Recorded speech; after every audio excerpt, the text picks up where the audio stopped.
Assalamualaikum warahmatullahi wabarakatuh. Sebelumnya, yang terhormat Bapak Arga Dwi Pambudi MT selaku dosen pengampu mata kuliah pengolahan sinyal digital. Perkenalkan, nama saya Kartika Darajati dengan NIM S112023011229. Di sini saya akan menjelaskan mengenai hasil pembelajaran saya dengan website Coursera dengan modul pemrosesan sinyal digital yang kedua, yaitu dengan judul penyaringan atau filter. Tujuan pembelajaran ini dibagi menjadi 3. Yang pertama ada digital filter design, dan yang terakhir ada stokastik dan adaptive signal processing. Langsung menuju ke modul yang pertama, yakni ada digital filter.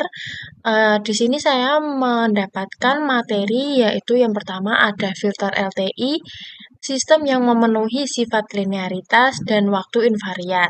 Karakteristik ini membuat respon sistem dapat diprediksi dan dianalisis dengan mudah.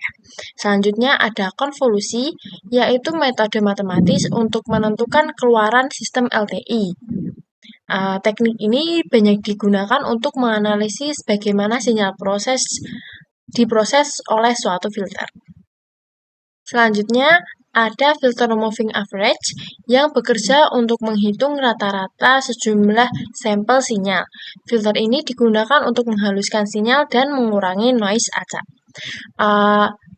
Selain ada filter moving average, di sini juga ada filter Leakey integrator, yaitu pengembangan dari integrator ideal dengan faktor kebocoran. Filter ini digunakan untuk menghaluskan sinyal sekaligus menjaga kestabilan sistem.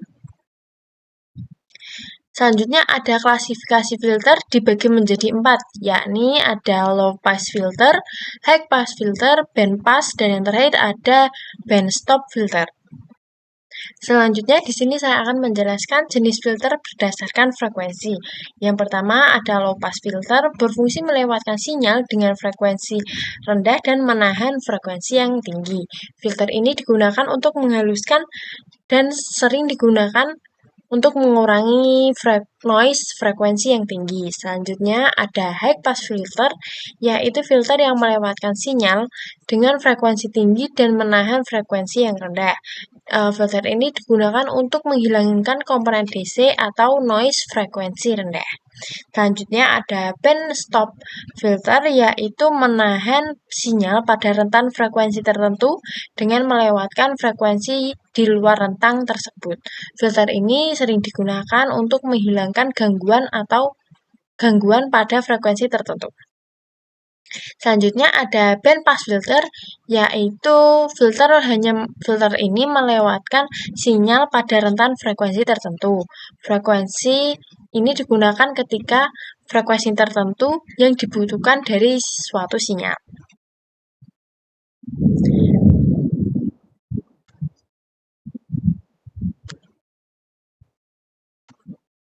Selanjutnya ada modul kedua dengan judul yaitu perancangan filter.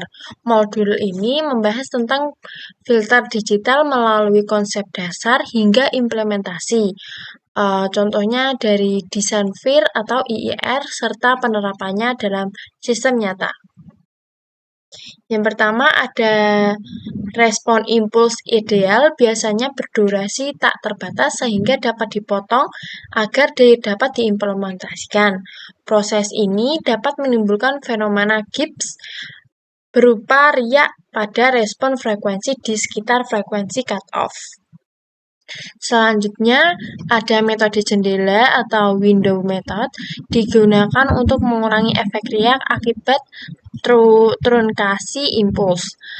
Jenis ini berbeda menghasilkan karakteristik filter yang berbeda pada daerah transisi dan ripple.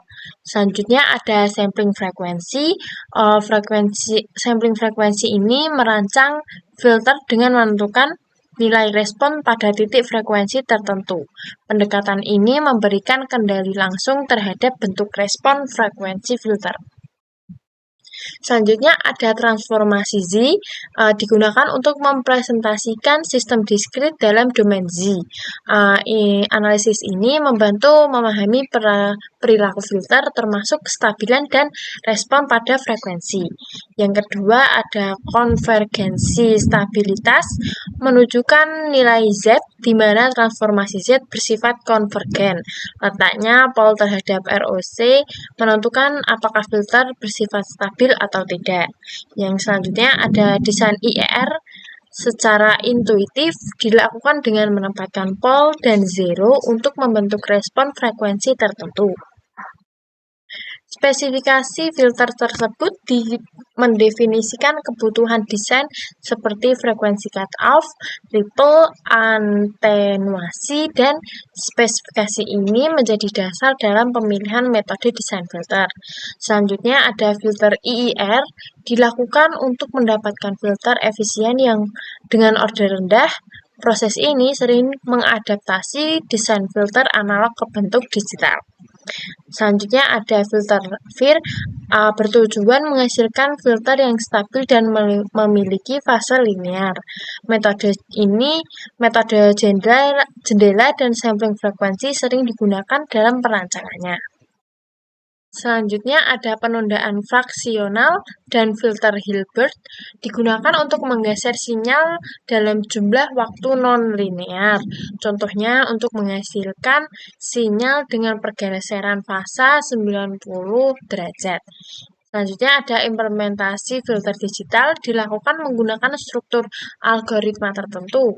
Efisien komputasi dan penggunaan memori menjadi faktor utama penting dalam implementasi. Selanjutnya ada pemrosesan waktu nyata, memerlukan filter yang mampu bekerja secara tepat dan stabil. Filter ini harus memenuhi batasan waktu dan sumber daya sistem. Pada modul terakhir, yaitu modul ketiga, pemrosesan sinyal, stokastik, dan adaptif. Pembahasan ini bersifat acak dan berubah-ubah terhadap sinyal waktu. Fokus utama modul ini adalah penerapan teori probabilitas dan algoritma adaptif untuk menangani sinyal nyata yang kompleks. Yang pertama ada variabel acak, digunakan untuk memodelkan sinyal yang nilainya tidak dapat diprediksi secara pasti. Bagian ini dipelajari konsep dasar variabel acak serta distribusi probabilitas yang sering digunakan dalam pemrosesan sinyal. Selanjutnya ada proses stokastik. Proses ini kumpulan variabel acak yang berubah terhadap waktu. Konsep ini digunakan untuk memodelkan sinyal nyata seperti noise, sinyal komunikasi, dan sinyal suara. Selanjutnya ada kerapatan spektral daya atau power spectral density atau PSD, digunakan untuk menganalisis distribusi daya sinyal terhadap frekuensi. Analisis ini sangat penting untuk memahami karakteristik frekuensi sinyal stokastik. Ada penyaringan proses acak, filter random, proses pembahas teknik pemfilteran sinyal yang bersifat acak. Tujuannya mengekstrak informasi penting dari sinyal yang terkontaminasi noise. Yang selanjutnya ada metode kuadrat terkecil optimal. Metode ini digunakan untuk melakukan estimasi parameter sinyal secara optimal. Selain itu ada pengkodean suara LPC. LPC sendiri adalah Linear Predictive Coding, yang merupakan teknik pengkodean suara berbasis pemodelan sinyal. Metode ini banyak digunakan dalam sistem komunikasi suara dan kompresi audio. Selanjutnya ada filter LMS atau Less Mean Squares. Filter ini adalah algoritma adaptif yang mampu menyesuaikan parameter filter secara otomatis. Selanjutnya juga ada pembatalan gamma atau echo cancellation, digunakan untuk menghilangkan gamma pada sinyal audio. Teknik ini diterapkan pada sistem komunikasi seperti telepon dan konferensi video. Kesimpulan dari course atau modul kedua ini dengan mata kuliah pengolahan sinyal digital, yaitu ketiga modul tersebut membahas tentang filtering digital secara menyeluruh, mulai dari konsep dasar filter dan sistem LTI, Dilanjutkan dengan perancangan filter FIR atau IR hingga pemrosesan sinyal stokastik dan adaptif.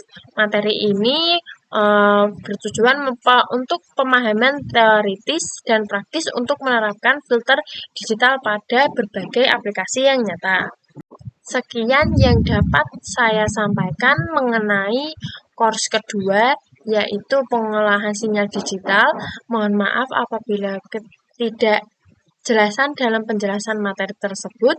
Selanjutnya saya akan menjelaskan 2 modul lagi mengenai hasil pembelajaran saya dengan Coursera. Mohon maaf apabila ada kesalahan dalam mengucap dan ketidakjelasan dalam menjelaskan. Sekian dari saya. Wassalamualaikum warahmatullahi wabarakatuh.